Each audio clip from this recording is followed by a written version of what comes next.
While the holy city was inhabited in unbroken peace, and the laws were very well observed because of the piety of the high priest Onias and his hatred of wickedness, it came about that the kings themselves honored the place and glorified the temple with the finest presents, so that even Seleucus, the king of Asia, defrayed from his own revenues all the expenses connected with the service of the sacrifices.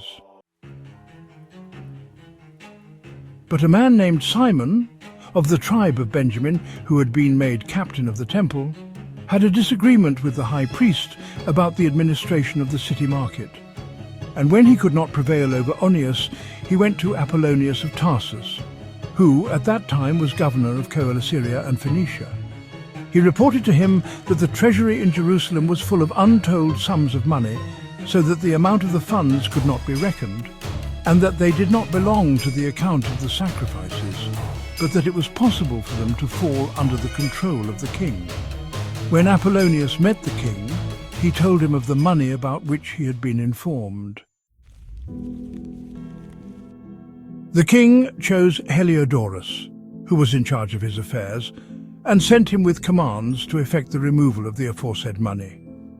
Heliodorus at once set out on his journey, ostensibly to make a tour of inspection of the cities of Coele-Syria and Phoenicia, but in fact to carry out the king's purpose.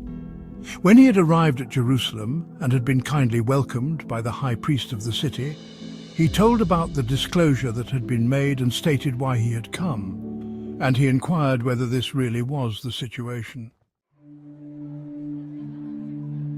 The high priest explained that there were some deposits belonging to widows and orphans, and also some money of Hyrcanus, son of Tobias, a man of very prominent position, and that it totaled in all 400 talents of silver and 200 of gold. To such an extent the impious Simon had misrepresented the facts. And he said that it was utterly impossible that wrong should be done to those people who had trusted in the holiness of the place and in the sanctity and inviolability of the temple which is honored throughout the whole world. But Heliodorus, because of the king's commands which he had, said that this money must in any case be confiscated for the king's treasury. So he set a day and went in to direct the inspection of these funds. There was no little distress throughout the whole city. The priests prostrated themselves before the altar in their priestly garments and called toward heaven upon him who had given the law about deposits, that he should keep them safe for those who had deposited them.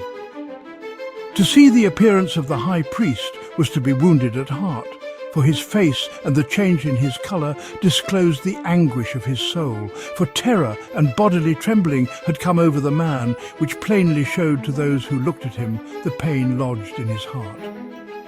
People also hurried out of their houses in crowds to make a general supplication, because the holy place was about to be brought into contempt.